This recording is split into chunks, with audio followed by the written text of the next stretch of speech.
కర్మకాండలు తప్ప ఉప్ప అంటే కర్మకాండలు కరెక్ట్గా చేస్తే తప్పు కాదు, కానీ కర్మకాండలు అనేవి చాలా చోట్ల నేను చూసాను తప్పులే చేపిస్తారు.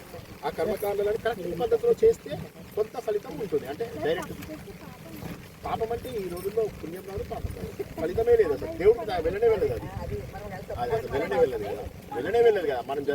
మనం చేసేది ఏది దేవుడికి వెళ్ళదు అసలు చూసుకుంటే. తర్వాత ఎల్లుండి రాజయోగం. ఆ రాజయోగం చేసినారు. ఆ రాజయోగం ఏ రోజైతే చెప్పుకుంటామో అదే రోజు నాడు పంచ శక్తివంతము అర్థవంతమైనటువంటి మీనింగ్ ఉంటుంది. ఒక్క అక్షరానికి కూడా, సంస్కృతంలో ఒక్క అక్షరానికి కూడా మీనింగ్ ఉంటుంది, ప్రతి అక్షరానికి మీనింగ్ ఉంటుంది. ఈ అక్షరాలన్నింటినీ కలిపితే పదాలు వస్తాయి. ఆ పదాలకు అర్థం ఎవరిచ్చారు? ఎవరికైనా చెప్తారా? పాణిని కాదు, పాణిని కంటే ముందు ఒక ఆయన ఇచ్చారు. మొత్తం ఆయన 1800 ధాతువులు తయారు చేశాడు. ఆయన పేరు యాస్కుడు. యాస్కుడు అనే ఆయన నిరుక్తం అని తయారు చేశాడు. ఆ నిరుక్తం లోపల ఏం చేశాడంటే ఈ 1800 ధాతువుల యొక్క అర్థం ఇచ్చాడు. నేను ఇంతకుముందు ఒకసారి ఎగ్జాంపుల్ చెప్పాను, జ్ఞాపకం ఉందా? ఏంటంటే అందులోపల శ్రీమాత, శ్రీ మహారాజ్ని, శ్రీమద్ సింహాసనేశ్వరి. అర్థం ఏంటి? ఫస్ట్ది శ్రీమాత అంటే ఏంటి? సృష్టికర్త. శ్రీ మహారాజ్ని, రాజు అంటే పరిపాలించేవాడు, అంటే స్థితి. శ్రీమద్ సింహాసనేశ్వరి. సింహాసనేశ్వరి అంటే లయం అని ఎలా వచ్చింది మీనింగ్? దానికి తెలియలేదు. అప్పుడు నేను చెప్పాను ఒక మీనింగ్, జ్ఞాపకం ఉందా? ఎవరైనా చెప్పగలరా? సింహం అనే దానికి ఒక మీనింగ్ ఉంది. Good good good. మన స్టూడెంట్స్ కొంతమంది ఉన్నారు. సింహ అనే దాని పదానికి యాస్కుడు ఏం చేశాడంటే, మరి ఇప్పుడు వీళ్ళు ఎలా ఇచ్చాడు? వేదవ్యాసుడు ఎలా ఇచ్చాడు? ఇప్పుడు మనకు 2 రకాల సంస్కృతాలు ఉన్నాయి. ఒకటేమో వైదిక సంస్కృతం, రెండవది లౌకిక సంస్కృతం. వైదిక సంస్కృతంలో ఎలా రాశాననేది ఎవరికి తెలియదు. ఎందుకంటే వైదిక సంస్కృతం వేదాలు 7 ఛందస్సులతో చేస్తారు. 7 ఛందస్సులు అంటే జ్ఞాపకం ఉన్నాయి. అనుష్టుప్, త్రిష్టుప్, గాయత్రి, జగతి, పంక్తి, ఇంకేమున్నాయి? బృహతి. దాని బదులు ఈజీ వే నేను చెప్పే కదా, U Telangana, A Telangana, U BJP. A అనుష్టుప్, టీ త్రిష్టుప్, జీ గాయత్రి. A Telangana, U BJP. మీకు బీజేపీ గెలవాలి. యూ అంటే ఉష్ణి, బీజేపీ. బి అంటే బృహతి, జే అంటే జగతి, పి అంటే పంక్తి. సో ఈ 7 ఏవైతే ఉన్నాయో ఇది 6, 7, 8, 9, 10, 11, 12. ఈ 7 ఏవైతే ఉన్నాయో వీటిని వైదిక సంస్కృతం అంటారు. వేదాలలో ఉన్న సంస్కృతం సింపుల్గా చెప్పాలంటే ఈ 7 ఛందస్సులు ఇవే ఉన్నాయి. ఇంకా మనకు వేదాలలో వేరే ఛందస్సు ఉండదు. వేదాలలో కానీ అందులోంచి వచ్చిన పురాణాలలో వేదవ్యాసుడు రాసిన వాటిలో కానీ మన కావ్యాలు రామాయణ, మహాభారతం. రామాయణం అయితే మొత్తం అనుష్ఠుప్ ఛందస్సే. మహాభారతం అయితే చాలా వరకు అనుష్ఠుప్ ఛందస్సు, కొద్ది భాగాలు గాయత్రి ఛందస్సు, త్రిష్టుపు. త్రిష్టుపు ఎందులో ఉందో చెప్తారా? మహాభారతంలో ఒక చోట అందరికీ తెలిసింది, భగవద్గీతలో కాదు. కరెక్ట్. హ్యూజ్, చాలా పెద్దవి అవి. అందులోపల పూర్తి స్థాయి మనకు అది ఉంటుంది ఆ ఛందస్సు. అయితే ఈ ఛందస్సును చూసిన తర్వాత ఆయన ఏం చేశారు? మరి ఇప్పుడు మనకు అందించాలంటే సంస్కృతం ఎలా అందించాలి? అప్పుడు ఏం చేశారంటే పాణిని వేదంలో ఎలా చేస్తారో మాకు తెలియదు, కానీ మేము ఈ నియమాలని ఒక పర్టికులర్ పద్ధతి లోపల నేర్చుకుంటాం అని చెప్పి వాళ్ళు ఏం చేశారంటే ఆ నియమాలన్నింటినీ కూడా పాణిని ఫిక్స్ చేసేసాడు గ్రామర్. ఈ గ్రామర్ దాటద్దు. ఇది లౌకిక సంస్కృతం అంటారు. రెండోది ఏంటి?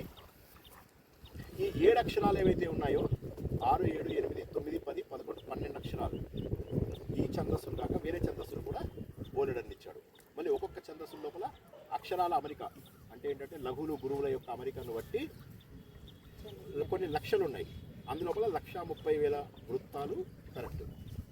అందులోపల 27 వృత్తాలు హయ్యెస్ట్ ఇప్పటివరకు ఎవరైనా రాసింది అది మన నారాయణీయం. అందుకే నారాయణీయం ఎందుకు చాలామంది ఇదవుతారు అంటే ఒక ఋగ్వేదం తెలిసిన వ్యక్తి, ఋగ్వేదం తెలిసినటువంటి నారాయణ భట్టాద్రి ఆయన ఏం చేశారంటే ఈ ఛందస్సుని ఇన్ని రకాల నా దగ్గర ఉన్నది ఒక జ్ఞానమే, నాకు ఇచ్చిన జ్ఞానాన్ని నేను భగవంతుడికి అర్పిస్తాను, నేను వేరే దాన్ని అర్పించే అవకాశం లేదు. అందుకని చెప్పి తన దగ్గర ఉన్నటువంటి జ్ఞానాన్ని భగవంతుడికి అర్పించాడు. ఎలా అర్పించాడు? ఋగ్వేదం. అద్భుతం. ఋగ్వేదం అంటే మొత్తం, ఋగ్వేదం అంటే మంత్ర భాగాన్ని ఋగ్వేదం అంటారు, యజుర్వేదం అంటే యజ్ఞ భాగాన్ని యజుర్వేదం అంటారు, సామవాదం అంటే సంగీతం, అధర్వణ వేదమేమో మన నిత్య జీవితంలో పాటించేవి ఇవన్నీ కూడా అధర్వేదంలో వస్తాయి. అధర్వణ వేదం మనం ఇంతకుముందు చెప్పుకున్నట్లు మొదట్లో వేదం కాదు, తర్వాత ఏం చేశారంటే దాన్ని వ్యాసుల నుంచి కొన్ని శ్లోకాలను తీసి ఇందులో పెట్టాడని చెప్పి నేర్చుకున్నాం మనం. ఇప్పుడు ఏమైంది? ఋగ్వేదంలో మంత్రాలు ఉంటాయి కాబట్టి ఆ మంత్రం అంటే శ్లోకం మనం ఋక్కులు మంత్రాలు అంటాం. వేదాలన్నింటినీ కూడా మంత్రాలనే అనాలి, శ్లోకాలు అనకూడదు. కాబట్టి ఆ మంత్రాల అమెరికన్ చూసిన తర్వాత ఏం చేశారంటే ఇట్లా కాదు మీరు అని కొత్త ఫ్రీడమ్ ఇచ్చారు. మరి పదాలకు అర్థం ఎలా చెప్పాలి? దానికి ఒక ఆయన మళ్ళీ తయారై యాస్కుడు అనేట ఆయన నిరుక్తం ఇచ్చాడు. దానికి దగ్గరగా ఉండండి, అర్ఘ్యం ఇచ్చేద్దాం. సూర్యుడు ఎక్కడ ఉన్నాడు?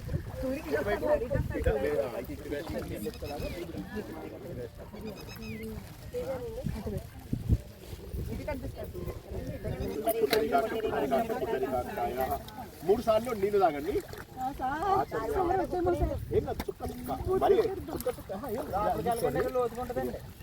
ఇంకొంచెం లోపలికి వెళ్ళొద్దు అంటున్నారు చూడు. మూడు నాలుగోసారి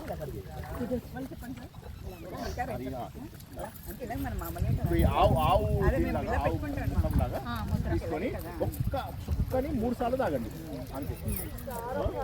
కేశవాయ స్వాహ ఓం, నారాయణాయ స్వాహ ఓం, మాధవాయ స్వాహ ఓం, గోవిందాయ నమః అందరూ వదిలేసేయండి. ఓకే, ఇప్పుడు 2 చేతుల్ని చూడండి, ఎడవ చేద్దాం, ఇంకా అర్ఘ్యంకి రాలేదు. విష్ణవే నమః, మన్సూదనాయ నమః, త్రివిక్రమాయ నమః, వామనాయ నమః, శ్రీధరాయ నమః, ఋషికేశాయ నమః, పద్మనాభాయ నమః, దామోదరాయ నమః, సంకర్షణాయ నమః, వాసుదేవాయ నమః, ప్రద్యుమ్నాయ నమః, అనిరుద్ధాయ నమః, అదోక్షజాయ నమః, నరసింహాయ నమః, అచ్యుతాయ నమః, జనార్దనాయ నమః, ఋషికేశాయ నమః, పద్మనాభాయ నమః, దామోదరాయ నమః, వేదాయ నమః, హరే నమః, శ్రీకృష్ణాయ నమః, శ్రీకృష్ణ పరబ్రహ్మణే నమః. ఇప్పుడు అందరూ నీళ్ళని తీసుకొని ఏతే భూమిపారక ఏతేష మలినోదేన బ్రహ్మ కర్మ సమారణ, ఎడమ వైపు లేదు, వేరే వాళ్ళ మీద పడకుండా ఎడమ వైపు చేయాలి. అందరూ ప్రాణాయామం చేయాలి. ప్రాణాయామం చేసినప్పుడు ఈ కుడి ముక్కుని పూసుకుంటాము, ఈ 2 వేళ్ళు పైన పెట్టుకుంటాము. ఈ ఎడమ ముక్కుతో గాలి పీల్చుకుంటూ కుడి ముక్కును వదిలేస్తాం, కుడి ముక్కుతో గాలి పీల్చుకుంటూ ఎడమ ముక్కు వదిలేస్తాం. ఎన్నిసార్లు చేయగలిగితే అన్నిసార్లు. చివరికి ఎడమ ముక్కుతో వదిలేయాలి. ఓం భూ ఓం భువ ఓం శివ ఓం మహ ఓం జన ఓం తప ఓం సత్యం ఓం తత్సత్యమదే సర్వో దేవస్య ఓమాపో మమ అన్నప్పుడు అందరూ మమ అనుకోండి. మమ కృపార్థ సమస్త దుర్దక్షిణ శ్రీ పరమేశ్వర సురే గోవనమస్తే ఆద్యప్రమణ పరార్థే దేశేతవరహ మధ్య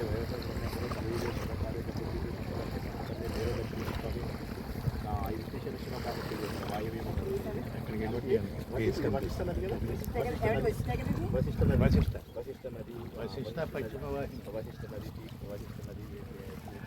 వశిష్ఠ నది తీరితే సమస్త దేవతాలకు బ్రాహ్మణ హరిహర గురు చంద్ర సన్నిధం అస్తి వర్తమాన వ్యావహారిక చంద్రమానైన శ్రీ పరాభవనామ సంవత్సరం దక్షిణాయనే వర్షరుతు కృష్ణపక్షే ప్రాజ్ఞమంటే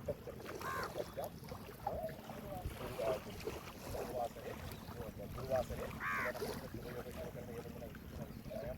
మమ ఉపాత్త మమ అనుకున్నాను. మమ ఉపాత్త సమస్త దుర్దక్షిణ ద్వారా శ్రీ పరమేశ్వర నిర్దిష్ట పరమేశ్వర ప్రీత్యర్థం సాయం సంధ్యా అర్థం అర్థం సమర్పయామి.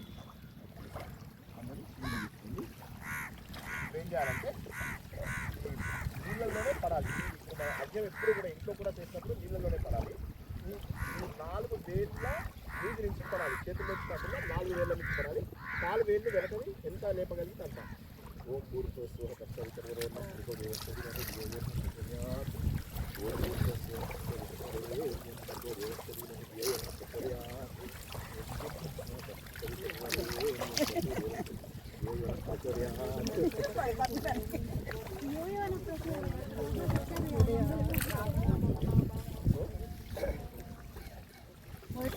ఈ విధంగా మనము చేసాము. ఇప్పుడు దీన్ని షార్ట్ కట్ లోపల నేను చేస్తాను, ఒక్కసారి చూడండి. ఊరికే కర్మలన్నీ చూస్తున్నటువంటి ఆదిత్య కరుణాకర లోకబంధు కర్మసాక్షి ఆదిత్య కరుణాకర ఓం నమో భగవతే సూర్యనారాయణ నమస్తుతే సూర్యాయ దేవదేవాయ కరుణారసమూర్తయే శక్తయే సర్వలోకానాం ఇదం అర్ఘ్యం నమో నమః. నిన్న నమో నమఃకి మనం అందరం మీనింగ్ తెలుసుకున్నాం. జ్ఞాపకం ఉందా? నమః నమః, నాది కాదు నమో నమః, ఇదం అర్ఘ్యం నమో నమః.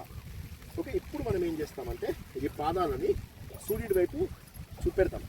పెట్టి ఓం మిత్రాయ నమః. ఇప్పుడు 45 డిగ్రీ. ఓం రవయే నమః, ఓం సూర్యాయ నమః, ఓం భానవే నమః, ఓం ఖగాయ నమః, ఓం కేశవాయ నమః ఓం హిరణ్యగర్భాయ నమః ఓం మరీచ్యే నమః ఓం అర్కాయ నమః ఆదిత్యాయ నమః ఓం సవిత్రే నమః ఓం అర్కాయ నమః ఓం భాస్కరాయ నమః. ఈ లాస్ట్ రెండు ఏం చేస్తున్నాం మనము పైకి కిందికి చూస్తున్నాం. ఓకే, ఎంత కిందికంటే ఎంత కిందికి ఉండాలి సార్? కాళ్ళు అందమంటే అంత అవసరం లేదు, ఎంత వీలైతే అంత. సో దీన్ని ఏమంటారంటే సూర్య ఉపస్థాన సహిత అర్ఘ్యం అంటారు అన్నమాట. ఇది అందరింట్లో ఇవ్వండి, అందరింట్లో. మనం ఎప్పట్లో తెలుసుకున్నట్టుగా ఆదిత్య హృదయంలో తెలుసుకున్నట్టుగా ఇది కర్మకాండలు ఏవైతే ఉంటాయో కర్మకాండలలో మనం చేయాల్సినవి కొన్నే ఉన్నాయి. అందులో అత్యంత ముఖ్యమైనటువంటిది ఇప్పుడు మనం చేసినటువంటి సూర్యోపస్థాన సహిత అర్ఘ్య ప్రదానం. సూర్య ఉపస్థానం, సూర్యుడు ఎన్ని స్థానాలలో ఉన్నాడు. ఉప అంటే సమీపం, మనం తెలుసుకున్నాం కదా. ఉపస్థానం సమీపంలో ఉన్నటువంటి వాటన్నిటిని కూడా మనం సూర్యుడు ఉన్న వాటన్నిటిని అన్ని దిక్కుల లోపల చూస్తున్నాం. ఈ చుట్టూరా చూస్తున్నాము, అవునా? ఎన్ని దిక్కులు? 8 దిక్కులు, అవునా? తర్వాత పైకి కిందికి, తర్వాత నమస్సులు. మొత్తం ఇది 10 + 11 12 కూడా అక్కడే పెడతారు. సో ఈ విధంగా 12 వీటి లోపల మనం భగవంతుడు ద్వాదశాదిత్యులని పెట్టుకున్నాం. ద్వాదశాత్మ నమోస్తుతే. ద్వాదశాత్మ అంటే మనం తెలుసుకున్నాం కదా, మన లోపల అహంకారం పోవడం దగ్గర నుంచి వినయం రావడం దగ్గర నుంచి మన లోపల ఒక్కొక్క సాధకుల లక్షణం పెరుగుతూ చివరికి ఫైనల్ 12వది ఏదైతే ఉందో దాన్ని మోక్షం అంటారు. ఆ మోక్షం అందుకునే వరకు చేసి ఈ 12 అందరూ తప్పకుండా చేయొచ్చు. ఇప్పుడు నేను చెప్పింది ఏదైతే ఉందో అది రాసిస్తాను. ఇది చాలా సింపుల్. తర్వాత ఇందాక చెప్పింది అదొకసారి గుర్తుంచుకోండి అందరూ. మళ్ళీ ఒకసారి చెప్తా. కేశవాయ నమః ఆడవాళ్ళు అయితే నమః చెప్తారు, మగవాళ్ళు అయితే స్వాహ చెప్తారు. ఓకే, చాలా చుక్క, ఆ చుక్క నారిక తగలకుండా నోట్ లోపల వెళ్ళేలాగా పెట్టుకోండి. నోట్ లోపలికి వెళ్ళేలాగా. అదైపోయిన తర్వాత నెక్స్ట్ కేశవాయ నమః, నారాయణాయ నమః, మాధవాయ నమః, ఇంకా వదిలేస్తాం. వదిలేసిన తర్వాత అప్పుడు ఫస్ట్ 2 ఇలా అనుకోండి. 1 2 అయిపోయిందా? తర్వాత 3 4, తర్వాత మళ్ళీ 5 6. క్లియర్? ఇంతవరకు మళ్ళీ చెప్తున్నా. 1 2 3 4 5 6. క్లియర్? ఇప్పుడు ఏం చేస్తాం మనం నెక్స్ట్? ఈ చేతులు రెండింటి గట్టంకి తగిలించుకుంటాం. తర్వాత 2 ముక్కుల 2 కన్నులు, కన్నులకు తగిలించుకునేటప్పుడు మధ్య ఈ 2 వేలు ఉంగరం వేలు. ఇదే ఉంగరం వేలుతోటి చెవులు, ఇదే ఉంగరం వేలుతోటి చెవులు. తర్వాత నాభిస్థానం మణిపూర్, తర్వాత అనాహత స్థానం, తర్వాత సహస్రారం, తర్వాత ఈ భుజం ఒక్కసారి నేను చేసి చూపిస్తాం. మళ్ళీ చూడండి. ఉంది మీనింగ్ ఉంది. అది మనం రేపు మనం మంత్ర దీంట్లో కూడా తెలుసుకుందాం. ఓకే, హరి ఓం. వీడియో తీస్తున్నారు, ఆల్రెడీ తీస్తున్నారు. మళ్ళీ ఒకసారి చేస్తారు అని.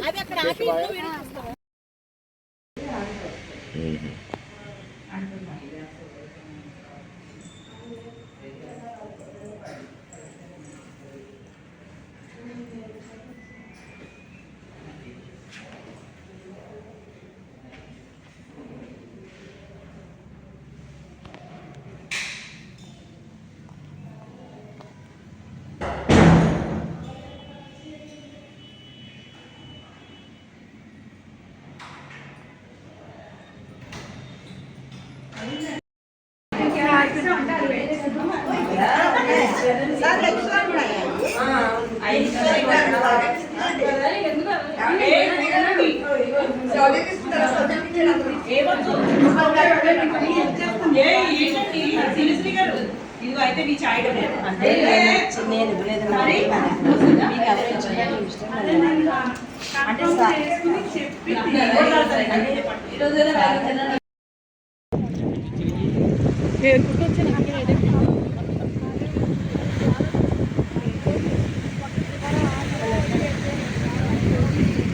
అంతర్వేది గోదావరి నది, సముద్రం, దూరంగా సముద్రం, గోదావరి సముద్ర నది యొక్క సంగమం.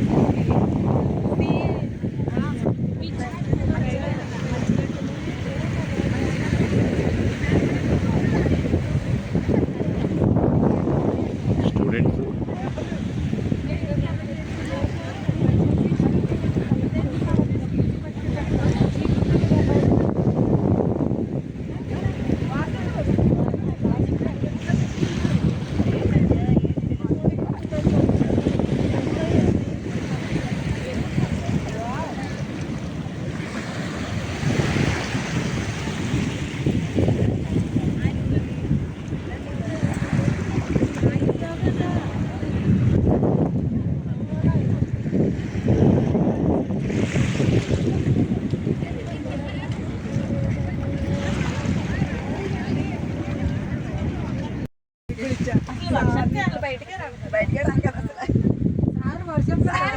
లేదు ఇది కోటు ఉంది కదా ఇప్పుడు ఇందాక క్లియర్గా లేదు, అందరూ కూడా ఏంటో కోతుల్లాగా పడ్డారు.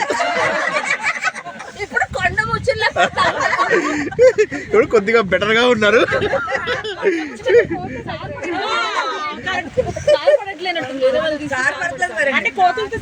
మీరు ఏం లేదు, జస్ట్ అది తీస్తూనే ఉంది.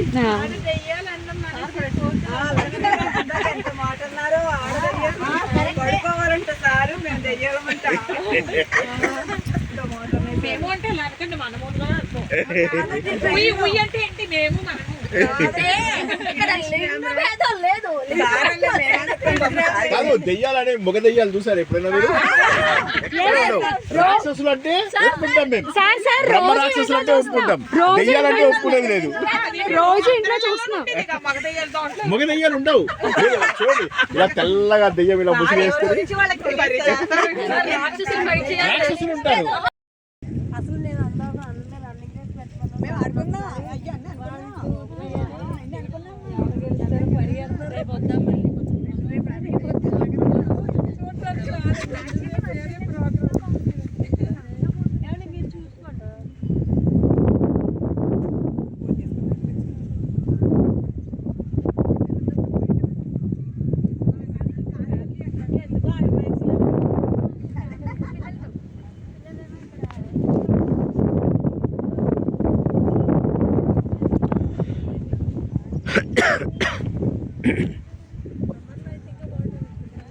గోదావరి వశిష్ట రాజోలు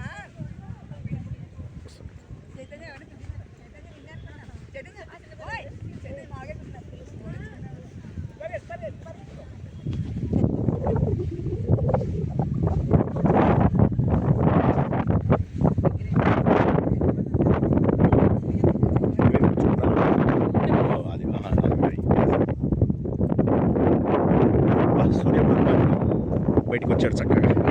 అదిగో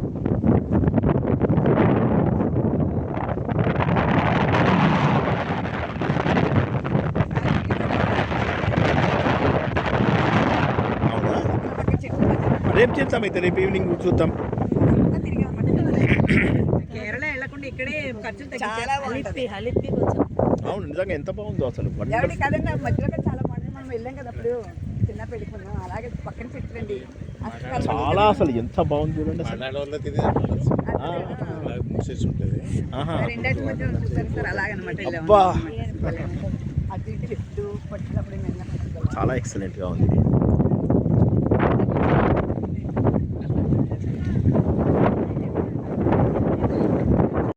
దగ్గరగా ఉండండి, అర్ఘ్యం ఇచ్చేద్దాం. సూర్యుడు ఎక్కడ ఉన్నాడు?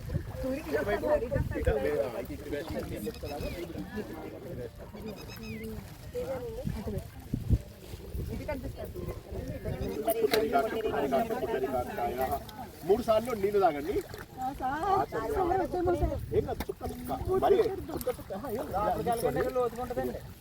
ఇంకొంచెం లోపలికి వెళ్ళొద్దు అంటున్నారు చూడండి.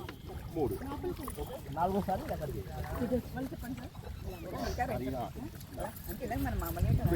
ఆవు లాగా తీసుకొని ఒక్క చుక్కని మూడు సార్లు తాగండి అంతే. కేశవాయ స్వాహ ఓం, నారాయణాయ స్వాహ ఓం, మాధవాయ స్వాహ ఓం, గోవిందాయ నమః అందరూ వదిలేసేయండి.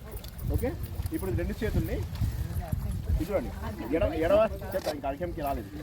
విష్ణవే నమః, మధుసూదనాయ నమః, త్రివిక్రమాయ నమః, వామనాయ నమః, శ్రీధరాయ నమః, ఋషికేశాయ నమః, పద్మనాభాయ నమః, దామోదరాయ నమః, సంకర్షణాయ నమః, వాసుదేవాయ నమః, ప్రద్యుమ్నాయ నమః, అనిరుద్ధాయ నమః, అదోక్షయాయ నమః, నరసింహాయ నమః, అచ్యుతాయ నమః, జనార్దనాయ నమః,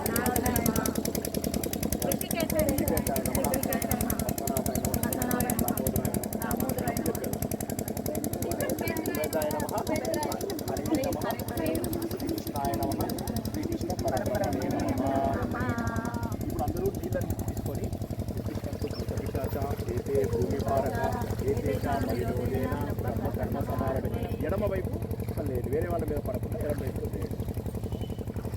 అందరూ ప్రాణాయామం చేయాలి. ప్రాణాయామం చేసినప్పుడు ఈ కుడి ముక్కుని మూసుకుంటాము, ఇది ఈ 2 వేళ్ళు పైన పెట్టుకుంటాము. ఈ ఎడమ ముక్కుతో గాలి పీల్చుకుంటూ కుడి ముక్కును వదిలేస్తాం. కుడి ముక్కుతో గాలి పీల్చుకుంటూ ఎడమ ముక్కు వదిలేస్తాం. ఎన్నిసార్లు చేయగలిగితే అన్నిసార్లు. చివరికి ఎడమ ముక్కుతో వదిలేయాలి. ఓం భూ ఓం భువ ఓం శివ ఓం మహ ఓం జన ఓం తపః ఓం సత్యం ఓం తత్సవితుర్వరేణ్యం భర్గో దేవస్య ధీమహి ఓం ఆపో మమ అన్నప్పుడు అందరూ మమ అనుకోండి. మమ కృపార్థ సమస్త ప్రఖ్యాయదాన శ్రీ పరమేశ్వర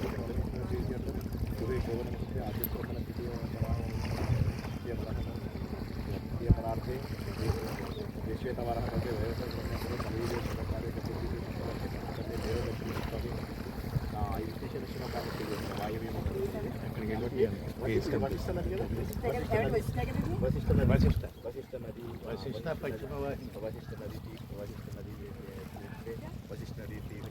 సమస్త దేవతాలు బ్రాహ్మణ హరిహర గురుచండ సంగీతం అసలు వర్తమాన వ్యావహారిక చంద్రమానైన శ్రీ పరాభవ నామ సంవత్సర దక్షిణాయనే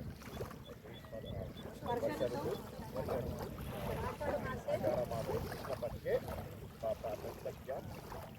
ప్రాంతమంటే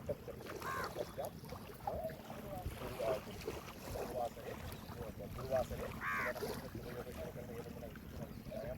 మమ ఉపాత్త మమ అనుకున్నాను. మమ ఉపాత్త సమస్త దుర్గక్షయ ద్వారా శ్రీ పరమేశ్వర నిర్దిష్ట పరమేశ్వర ప్రీత్యర్థం సాయం సఖ్యా అర్ఘం అర్ఘ్యం సమర్పయామి. అందరూ తీసుకుంది. ఏం చేయాలంటే నీళ్ళల్లోనే పడాలి. అర్ఘ్యం ఎప్పుడు కూడా ఇంట్లో కూడా చేసినప్పుడు నీళ్ళల్లోనే పడాలి. ఈ 4 వేళ్ళ నీటి నుంచి పడాలి. చేతుల నుంచి కాకుండా 4 వేళ్ళ నుంచి పడాలి. 4 వేళ్ళు వెనకని ఎంత లేపగలిగితే అంత. ఓం పూర్వ స్వహ తత్సవితుర్వరేణ్యం భర్గో దేవస్య ధీమహి ధియో యో నః ప్రచోదయాత్. ఓం పూర్వ స్వహ తత్సవితుర్వరేణ్యం భర్గో దేవస్య ధీమహి ధియో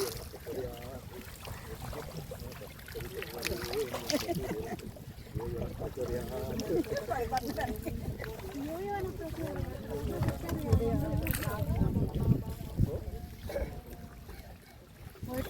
ఈ విధంగా మనము చేసాము. ఇప్పుడు దీన్ని షార్ట్ కట్ కూడా నేను చేస్తాను. ఒక్కసారి చూడండి ఊరికే. అసలు నేను అందాక అందరూ రన్నింగ్ రేస్ పెట్టుకున్నాను. మేము ఆడుకున్నాం. అయ్యో అన్నీ అనుకున్నాం.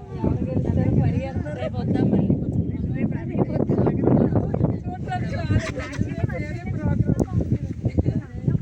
మీరు చూసుకోండి.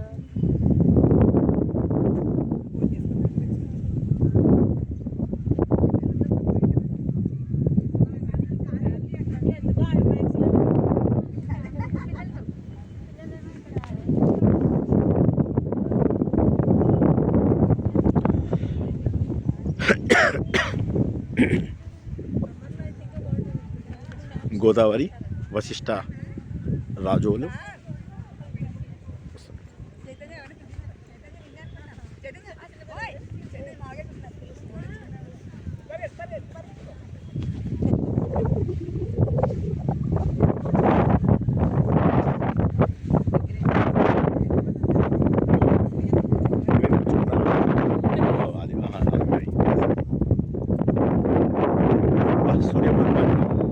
బయటకు వచ్చాడు చక్కగా. అదిగో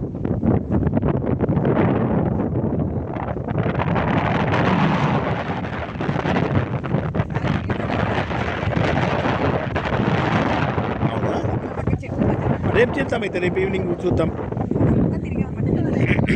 కేరళ వెళ్ళకుండా ఇక్కడే ఖర్చులు చాలా హలిప్పి కొంచెం. అవును నిజంగా ఎంత బాగుందో అసలు. ఎవరి కదండి మధ్యలో చాలా బాగుంటుంది. మనం వెళ్ళాం కదా అప్పుడు చిన్న పెట్టుకున్నాం. అలాగే పక్కన చెట్లండి. చాలా అసలు ఎంత బాగుంది చూడండి.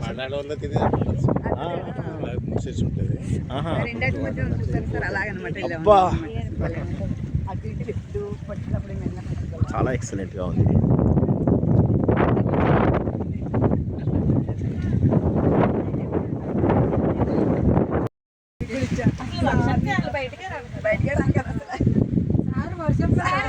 లేదు ఇది కోట్ ఉంది కదా. ఇప్పుడు ఇందాక క్లియర్ గా లేదు. అందరూ కూడా ఏంటో కోతుల్లాగా పడ్డారు. ఇప్పుడు కొద్దిగా బెటర్ గా ఉన్నారు.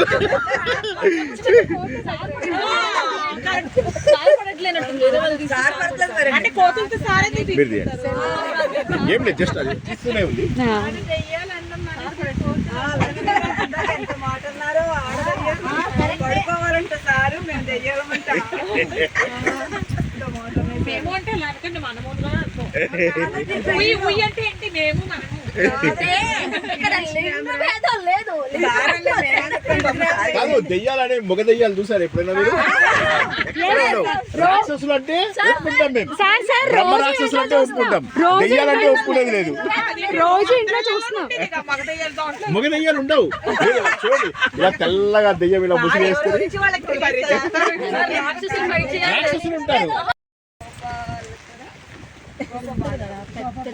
గొప్ప బాగా అందరం పెద్దగా ఉన్న కొడుకు ఉంది కదా ఇది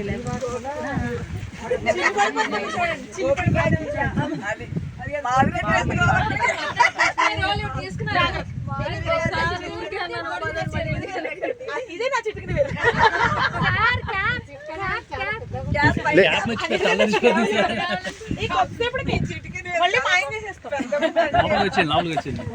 ఇప్పుడు బాగా వచ్చింది, మంచిగా గోవర్ధన పర్వతం కూడా వచ్చింది.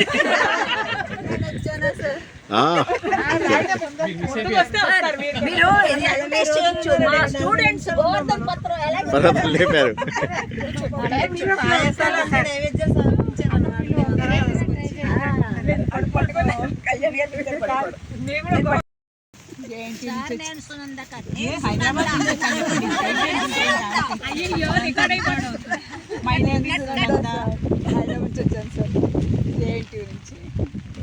తర్వాత చెప్పండి. ఏం చేస్తున్నారు అనేది కూడా చెప్పచ్చు. ఏం చేస్తున్నారు సార్ ప్రయోజనాలు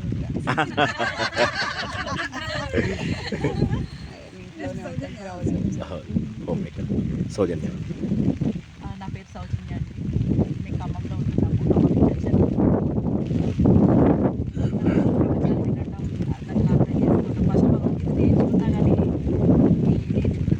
సాటిస్ఫాక్షన్ లేదు. తర్వాత వెంటనే సార్ పరిచయం అయ్యారు.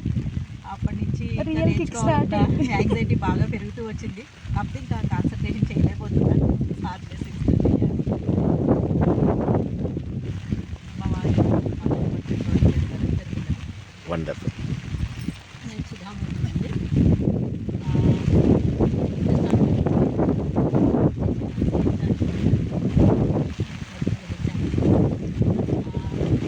2022లో రిటైర్ అయినా. నా ఏజ్ 64 years అయింది రిటైర్.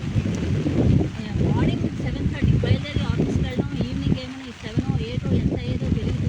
జస్ట్ అప్పుడు సాటర్డే సండే బ్రేక్ అది కూడా ఉండేది కాదు. సో ఇదంతా అయిపోయిన తర్వాత నేను ఏం చేయాలా, రిటైర్ అయిపోయాను, ఏం చేయాలా అని నాకు ఒక మా ఫాదర్లో ఉండేవారు. ఆయన 96 yearsకి చనిపోయారు. ఆయన ఉంటారేమో, ఆయన కొంచెం సర్వీస్ చేస్తూ టైం పాస్ అవుతుంది అని అనుకున్నాను. కానీ అన్ఫార్చునేట్లీ నేను రిటైర్ అయిన 2 months ముందు ఆయన ఫాలో చేశాను. సో నేను అనుకున్నాను ఏం చేయాలి అనేసి. బట్ భగవద్గీత అన్నది ఎక్కడో నా మైండ్లోని, నా హార్ట్లో అన్నది ఉంది. అది నేను నేర్చుకోవాలి. సాంస్క్రిట్ దాన్ని ఎలాగైనా నేను చదవగలగాలని ఒక ఆతృత అయితే ఉంది. మా ఫాదర్కి కొంచెం ఇష్టం. ఆయన ఏమో ఎప్పుడు చదివేవారు, వినేవాళ్ళు. మాకు నేర్చుకోవడానికి టైం లేదు. సో మ్యాజిక్ అయ్యిందండి నాకు నా లైఫ్లో మ్యాజిక్. మా ఫాదర్ చెప్పారు నాకు, ఆయన చనిపోయే ముందు మంచి జ్యోతిషుడు ఆయన.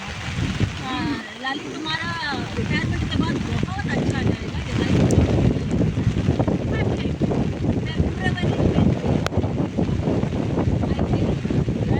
పల్లె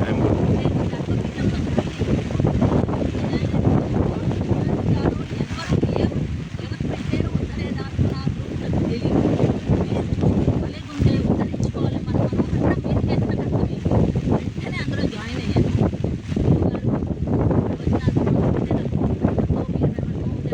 తెలియదు. బట్ ఆ రోజు నుంచి ఈ రోజు వరకు నేను ఎప్పుడూ విడిచిపెట్టలేదు ప్రవచనాలు. అండ్ అది నా లైఫ్ని డెఫినెట్గా మార్చింది. అది నేను ఎప్పుడు కూడా వేదాలు ఏంటి, ఋగ్వేదం ఏంటి, సామవేదం ఏంటి, సన్మార్గులు ఏంటి, ఇవన్నీ నాకు ఇప్పుడైనా వస్తాయా నేను ఎప్పుడు ఊహించుకోలేదు అనమాట. సో అంత చక్కటి అనుభూతిని నాకు తెప్పించారు. సో నేను చాలా హ్యాపీగా ఉన్నాను. సో డెఫినెట్లీ ఇలాంటిది జరుగుతుంది అంటే ఎలాగైనా సరే ఫస్ట్ ఉండాలి అన్న ఒక తాపత్రయంతో నేను వచ్చాను. ఇంకా చాలా మాట్లాడాలని ఉంది కానీ అందరికీ కూడా ఛాన్స్ రావాలి అవకాశం. వండర్ఫుల్. మీకు అర్థమవుతుంది నేను ఎంత హ్యాపీగా ఉన్నాను. ఓకే, అందరూ ఇలాగే హ్యాపీగా ఉందాం. ఎందుకంటే మన శ్రీనివాస్ ధర్మ గారు స్టూడెంట్స్ కనుక. వండర్ఫుల్. ధైర్యంగా ఉండాలి. అది ధైర్యంగా ఉంటేనే ఆనందం వస్తుంది. Madam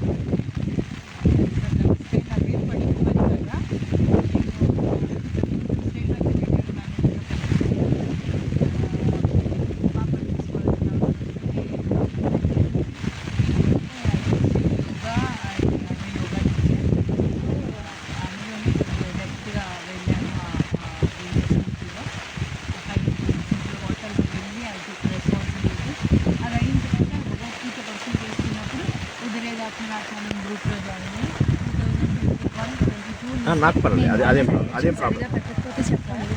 and I enjoy and దాన్ని చాలా బాగా రిసీవ్ చేసుకుంటాను. Cultivate it is my daily life and added to it yoga is also and I'm so happy that నేను 10 మందికి కనుక ఒక సాటిస్ఫాక్షన్ ఆల్వేస్ నేను ఐ షేర్ అఫ్కోర్స్ లాంగ్వేజ్ కన్నడలో. సో వాళ్ళకి నాకు తెలిసింది, నాకు అర్థమైంది, చక్కగా చెప్తాను and they all enjoying. So మీ శిష్యుడు ఇక్కడితో కాకుండా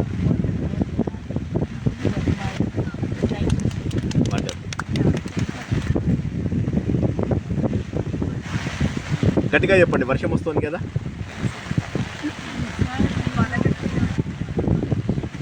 సౌండ్ పెంచండి.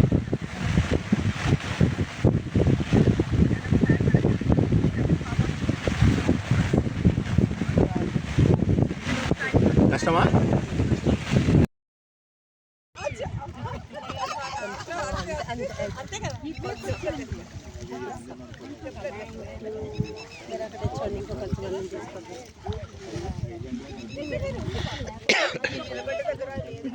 చెప్పులు ఇప్పేసేయండి, అందులోనే చెప్పులు ఇప్పేసేయండి. చెప్పులు తీసేసి గొడుగులు తెచ్చుకోండి అందరూ.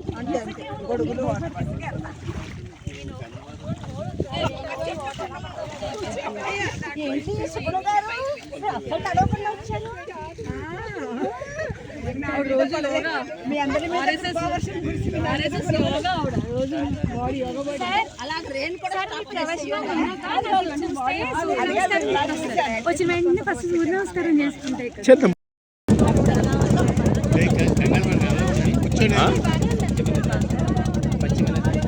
పశ్చిమం సైడ్ వెళ్ళేటటువంటి నదులు తక్కువ ఉంటాయి, అన్నీ కూడా తూర్పు వైపు వెళ్ళి బంగాళాఖాతంలో కలుస్తాయి. అయితే ఈ మధ్యలో కొన్ని ఉపనదులు ఏవైతే ఉంటాయో ఆ ఉపనదులలో కొన్ని పశ్చిమానికి కొన్ని అటు ఇటు కదులుతూ ఉంటాయి అన్నమాట. ఎలా కూర్చున్నారో అలాగే కష్టపడి కూర్చోండి. ఇప్పుడు స్మూత్గా అయిపోయింది.